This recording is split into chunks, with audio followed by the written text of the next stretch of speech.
The name Charles Blondin is synonymous with tightrope walking.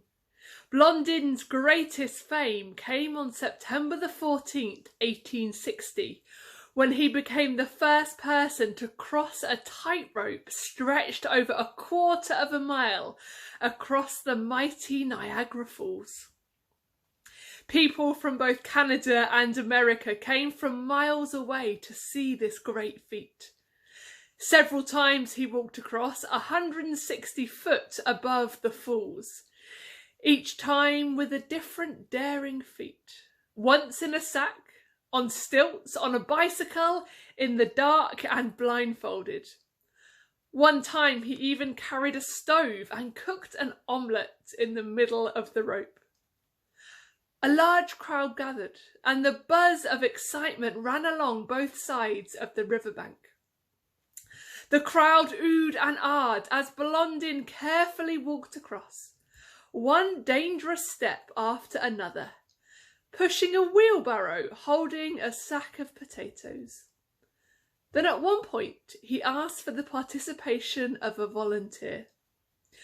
Upon reaching the other side, the crowd's applaud was louder than the roar of the falls.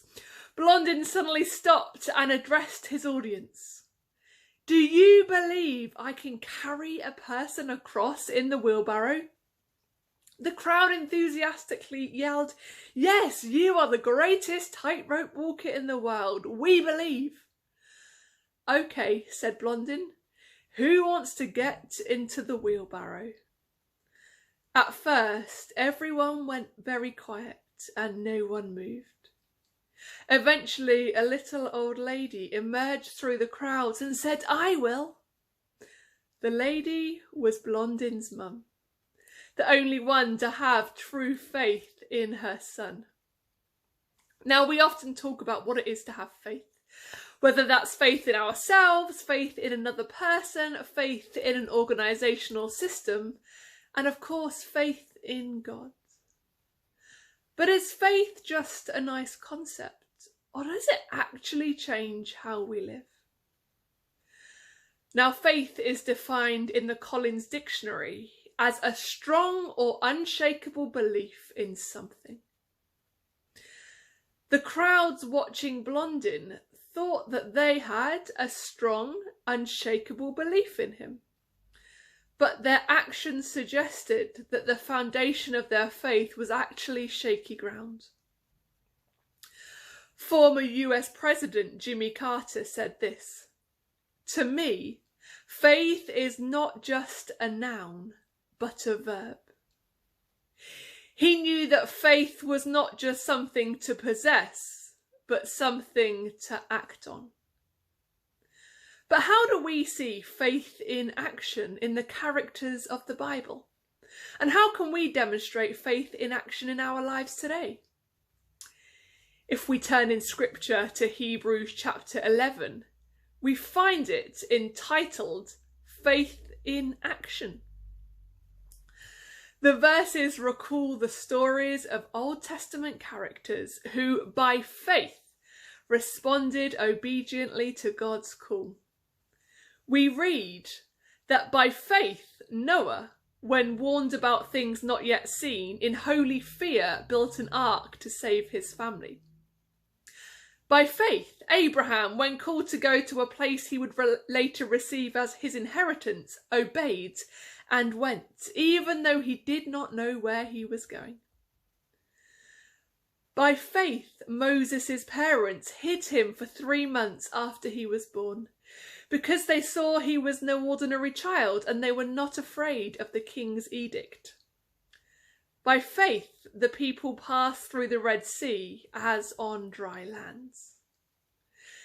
The author of Hebrews goes on to say in verses 32 to 34, "How much more do I need to say? It would take too long to recount the stories of the faith of Gideon, Barak, Samson, Jephthah, David, Samuel, and all the prophets. By faith, these people overthrew kingdoms, ruled with justice, and received what God had promised them. They shut the mouths of lions, quenched the flames of fire, and escaped death by the edge of the sword. Their weakness was turned to strength. They became strong in battle and put whole armies to flight. Now these verses, and in fact the whole story of the Bible, tell us what incredible things can happen when faith is in action. I love what the evangelist George Muller has to say about faith. Faith does not operate in the realm of the possible. There is no glory for God in that which is humanly possible. Faith begins where man's power ends. Now there are lots of situations which to the logical, rational human mind seem like a lost cause. These are exactly the sort of situations when by faith miracles can and do happen. I want to draw your attention to a story found in 3 of the Gospels, including Matthew 9 verses 20 to 22. Just then, a woman who had suffered for 12 years with constant bleeding came up behind him. She touched the fringe of his robe, for she thought, if I can just touch his robe, I will be healed. Jesus turned around, and when he saw her, he said, "Daughter, be encouraged, your faith has made you well." And the woman was healed at that moment. This familiar story has always inspired me as I see what faith in action can do.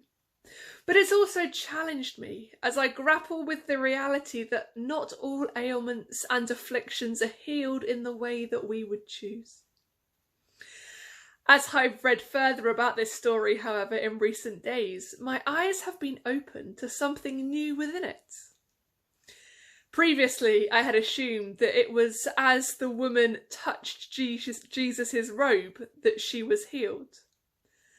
But actually, the healing takes place at that moment when Jesus sees her and speaks to her. Consequently, we discover that the woman's faith is the instrument of healing, not the cause.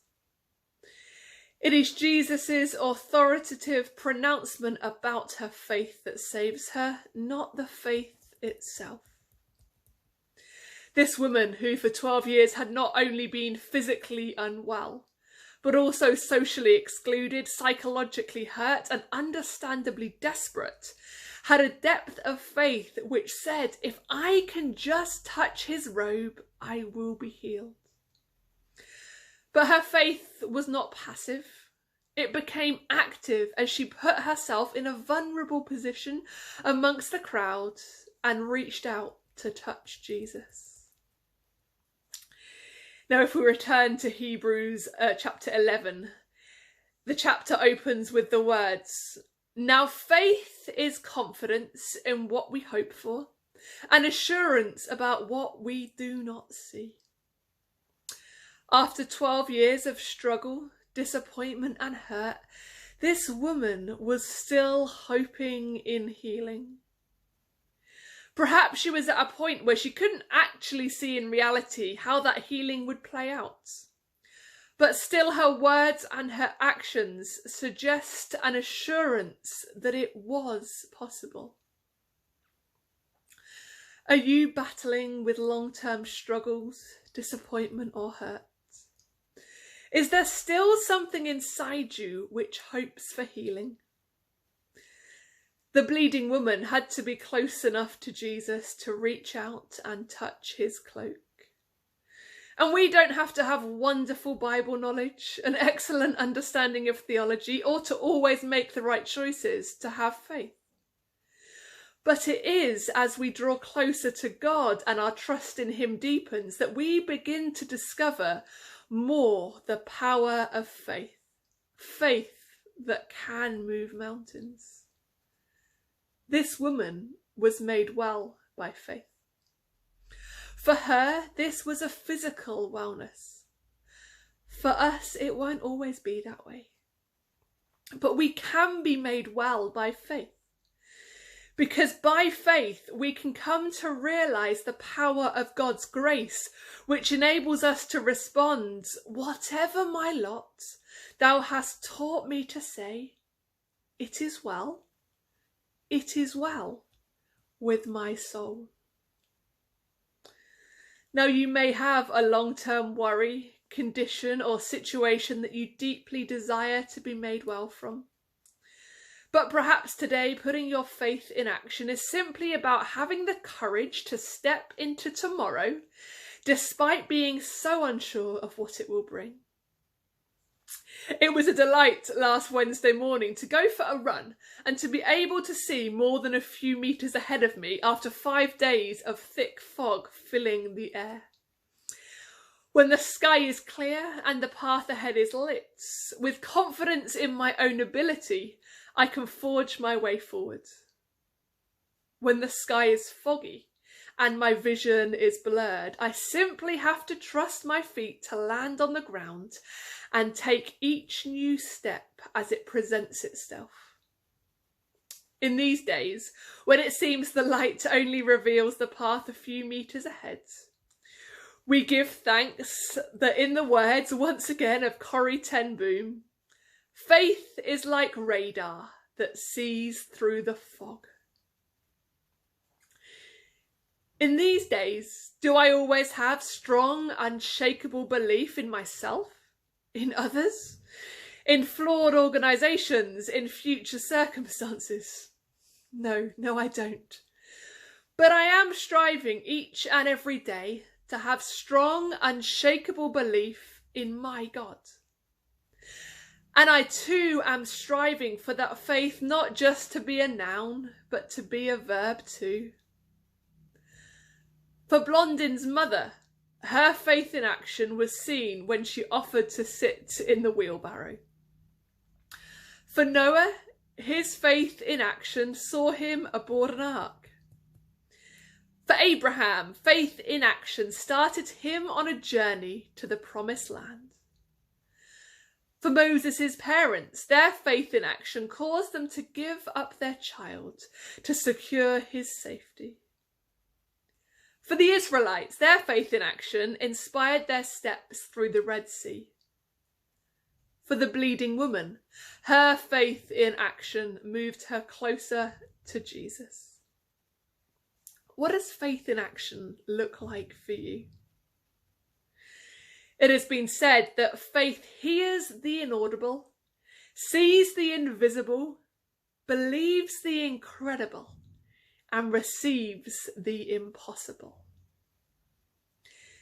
In what areas of your life does your faith need to move from something you hold in your heart to something that moves your hands, your feet, and your lips? I love the Doug Hawley song, inspired by words of scripture, which simply says, "Faith as small as a mustard seed will move mountains." Faith as small as a mustard seed will move mountains by the power of God. Believe what Jesus said was true. Believe he meant it just for you. Wait and see what God will do as you pray.